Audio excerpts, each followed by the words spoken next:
Hi, I'm Susan Hersh from Meet the Experts. Bariatric surgery has been increasing in the United States for the past 10 years. Many insurance companies, though, are not actually approving the insured for this operation, or they're making it very difficult. Rhonda Christian was rejected from her insurance company, so she went to Mexico. They charge half the price there. She's now back in the United States at the Vanderbilt Hospital with a massive stroke on a respirator in a very serious state. I'm here today with Lisa Gold, who's going to share her successful gastric bypass surgery with us. So I'm anxious to hear her story. Hi, Lisa. Hi, Susan. So at 38, you had the gastric bypass Roux-en-y, that's the official name, surgery. And what you told me was that when you were a child, obesity was never an issue for you. No, I was normal size. I mean, average is what you would say. And then basically at 28 to 38, that 10-year period of time, you started to gain about 10 pounds every single year. So by the time you turned 38, you were well over 100 pounds in weight from your starting point. Yes, I was considered clinically obese. You have to be 100 pounds overweight and have a body mass index of 40 or higher. And obviously you were Yes. higher than 40. I was, yes. I was about 269. I call it 270 just for You might as well round it off at that right. point. I was about 270 pounds at my highest weight. So tell me, what was going on in your life during this period of time? What actually provoked all the weight gain? Well, the first amount of weight, let's say I was, the average size I think in America is anywhere between a 12 and a 14, and I maintained probably around a 12, and then I got a job on cruise ships as a headline entertainer. And if you've ever traveled on a cruise, you know it's nothing but food, and really good food you don't have to cook and that you don't have to clean up after yourself for. And you can have 24-hour service. Yes, I have little toasties at room service at midnight and pizza and pasta, and I just started to gain a little bit of weight on the ships, and I probably left ships at around a size 14, 16. Being a performer, usually you would want to be thinner, but in musical theater I started to find a place as a character actress and start to get acknowledged and get more roles because of my size. So that gave you the incentive to keep the weight on. It was working. It was working and people were gravitating towards you, right. And you were making money. Exactly. Gastric bypass surgery is considered major surgery. Basically, the stomach is cut. It's made into a small pouch. It's like taking a football and turning it into a little golf ball. 32 ounces to actually 2 ounces. Think about that. So I'm actually curious if you had complications after your surgery. Did you have stomach leakage, or did you have what they call dump syndrome? Well, I didn't have stomach leakage, which I know can be a problem. They actually, before I left the hospital, they do a test where they have you drink a liquid that once they do whatever procedure, they can see if the stomach is leaking. From where the staples are. Yes. And so I had a very successful surgery, and I had a very, I won't say easy recovery, but for about a week, definitely taking my pain pills every 4 hours as directed. And then one day I just was not in pain anymore. But dumping syndrome is actually something that's a side effect for the rest of my life. I have definitely had that experience. So just to explain that, that's all about eating foods that are too sugary or too high in fat. The gastric band allows you to cheat, but not this operation. Right. So that's what I want to go into, talking to you about the adjustment, because yes, the doctor's correct. It is an adjustment physically, but mentally and emotionally, it's a whole nother ball game.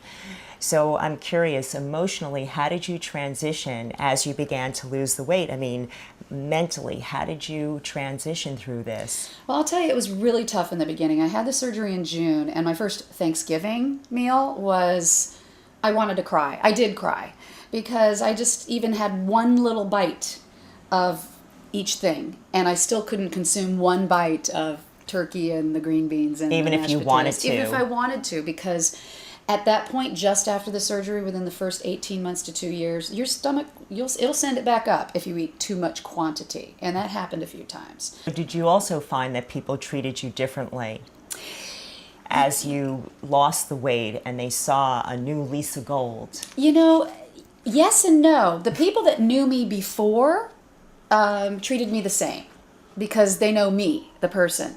But as a stranger, yes, I was definitely treated. I remember times walking down the aisle of an airplane and seeing the expression on people's faces, please don't sit next to me, please don't sit next to me, because I would infringe upon their space. Now, when I walk down the aisle, they're like, I don't, please sit next please sit next to me. Please, I like you. Yes, and then 20% though, there's been studies which deals with actually brutality and incest and rape. So you're right, there's a gamut of reasons why one actually... It's a physical symptom of an internal problem for a lot of people who have a large amount of weight on them. Yeah. So because of the loss of weight, for you, it affected your career tremendously. I'm dying to hear what your agents thought after you lost the weight. How did they market you? Well, it's interesting because I moved to New York to do musical theater as I had in Los Angeles on the West Coast. Broadway, was my vision.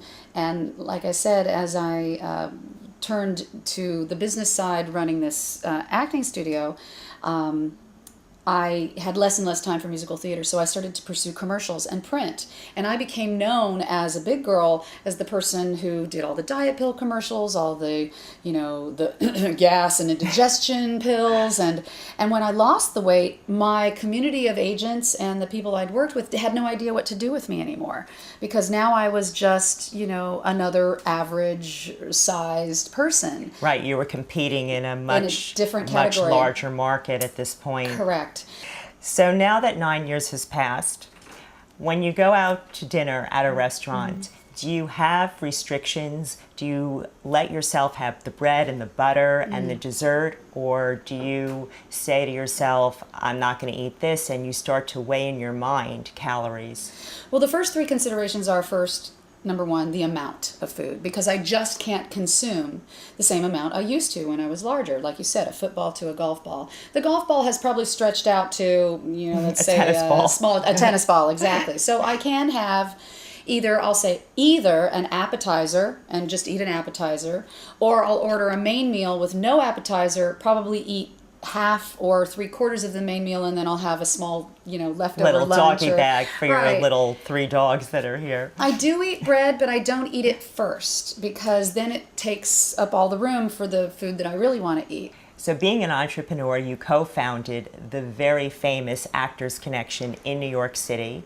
And then last year, you also founded Act Outside of the Box. So I am very curious, in this very difficult time in the United States, you'd go and start a business. I'm just built that way, as they say. I don't know why. It's so interesting. Like I said, when my career, Actors Connection came about because I wanted to be my own boss and have a flexible day job so that I could pursue my acting career. And when you take on something new, you never know what life is going to bring you. I really found how much I loved and had a passion for helping other actors with my background in entertainment and my own professional career. All the dimensions you have. Yeah, and when as an actor you get hired for a job, yay, you get that feeling of joy and excitement. But as a facilitator for so many people to get so much work, I got to have that joy more often, and I really started to shift my focus there. And several years into owning Actors Connection, I still noticed a gap between really, really talented actors and their ability to gain work. So Act Outside the Box is a company, think outside the box. I love the name. Yeah, Act Outside the Box is not for acting, it's for action. The act is for action, because too many actors are... Which it comprises of actors. Yes. And it's about networking. Yes, they're waiting for something to happen, or a big break, or just getting an agent or something. They're waiting to be discovered.